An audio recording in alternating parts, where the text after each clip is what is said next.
Assalamualaikum warahmatullahi wabarakatuh. Yang saya hormati Ibu Dania selaku mata kuliah komunikasi publik serta teman-teman yang saya banggakan. Pertama-tama marilah kita panjatkan puji serta syukur kehadirat Allah Subhanahu wa taala yang telah memberikan kita semua nikmat dan hidayahnya hingga kita bisa berkumpul dalam keadaan sehat pada hari ini.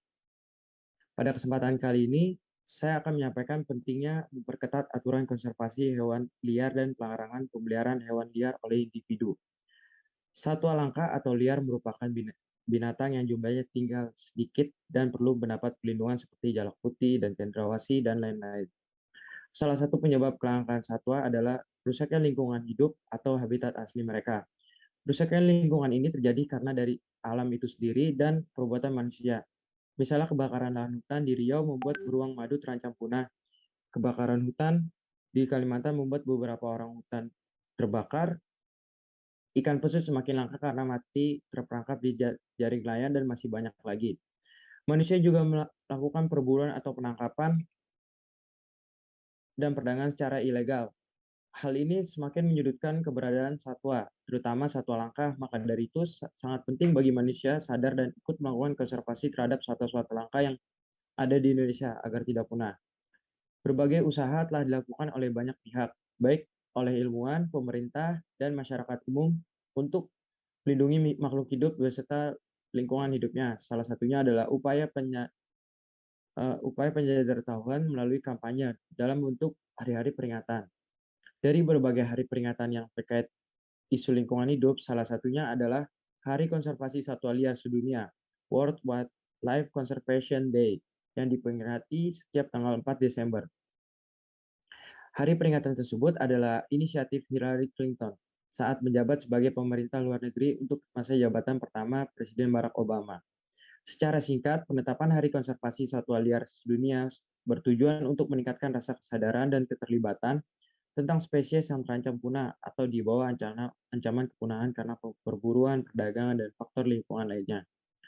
Konservasi satwa liar sendiri adalah tindakan melindungi spesies yang terancam punah dan hampir punah dengan melestarikan habitat aslinya. Berikut adalah upaya konservasi satwa langka di Indonesia. Yang pertama adalah mengedukasi masyarakat mengenai satwa langka sesuai dengan ketentuan pasal 5 ayat 1 Peraturan Pemerintah Nomor 7 Tahun 1999 tentang pengawetan jenis tumbuhan dan satwa. Jenis satwa dapat digolongkan sebagai satwa yang dilindungi apabila telah memenuhi 3 kriteria, yaitu populasi yang kecil, adanya penurunan yang tajam pada jumlah individu di alam, daerah penyebaran terbatas atau endemik. Jika masyarakat telah teredukasi tentang hal ini, maka kepunahan satwa dapat dicegah. 2. Penetapkan target edukasi masyarakat. Edukasi tetap dilakukan kepada seluruh lapisan masyarakat, namun lebih mengutamakan penargetan di tempat-tempat yang sering terjadi perusakan lingkungan dan perburuan satwa, seperti masyarakat di pesisir laut, sekitar hutan, dan tempat-tempat lain. Yang ketiga adalah memberikan dukungan terhadap upaya pelestarian. Masyarakat harus mendukung upaya yang dilakukan pemerintah maupun lembaga terkait yang sedang melakukan pelestarian lingkungan maupun satwa saat ini, dengan cara memberikan dukungan secara moral dalam setiap kampanye yang dilakukan atau memberikan bantuan finansial. 4. Membuat papan larangan atau peringatan. Masyarakat yang telah teredukasi dan mendukung upaya pelestarian ini hendaknya membuat papan larangan dan peringatan. Hal ini juga turut membantu penggalakan upaya pemerintahan dalam pelestarian lingkungan maupun satwa. Masyarakat bisa membuat papan larangan berburu, menebang pohon, serta hal yang paling kecil seperti tidak membuang sampah sembarangan. Juga membuat papan peringatan tentang ancaman pidana atau sanksi bagi yang melanggar hukum. Yang kelima adalah melaporkan orang yang merusak lingkungan. Bila masyarakat melihat orang yang merusak lingkungan atau melihat orang yang melakukan kegiatan yang berpotensi merusak lingkungan, masyarakat hendaknya memberi teguran dan melaporkan pada pihak yang berwajib agar dikenai sanksi sesuai apa yang telah dilakukan. Hal ini adalah upaya agar orang tersebut jerah akan perbuatan dan mau bertanggung jawab akan kesalahannya. 6. Melaporkan orang yang berburu satwa langka. Seperti halnya merusak lingkungan, masyarakat agar melaporkan bila melihat orang yang melakukan perburuan, pembunuhan, atau transaksi satwa langka. Hal ini bertujuan untuk membuat efek jerah terhadap orang yang melakukan perburuan tersebut dan memberikan peringatan terhadap masyarakat lain yang ingin melakukan perbuatan serupa. Yang kedelapan adalah menghindari transaksi satwa langka. Ada beberapa kasus di Indonesia di mana transaksi satwa langka dilakukan. Mereka memperjualbelikan burung cendrawasih, macan dahan, dan masih banyak lagi hewan yang untuk keperluan pribadi mereka.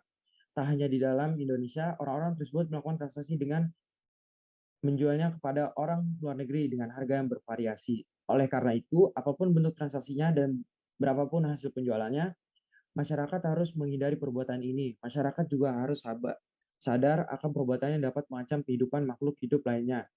Kedelapan, melakukan penangkaran bagi masyarakat yang mampu dan berdedikasi tinggi dalam upaya melestarikan lingkungan dan satwa ini. Masyarakat bisa membuat penangkaran yang melindungi satwa dari ancaman orang-orang yang tidak bertanggung jawab dan memberikan kesempatan bagi satwa untuk berkembang biak. Karena tentunya sangat berarti penting bagi satwa yang terancam punah.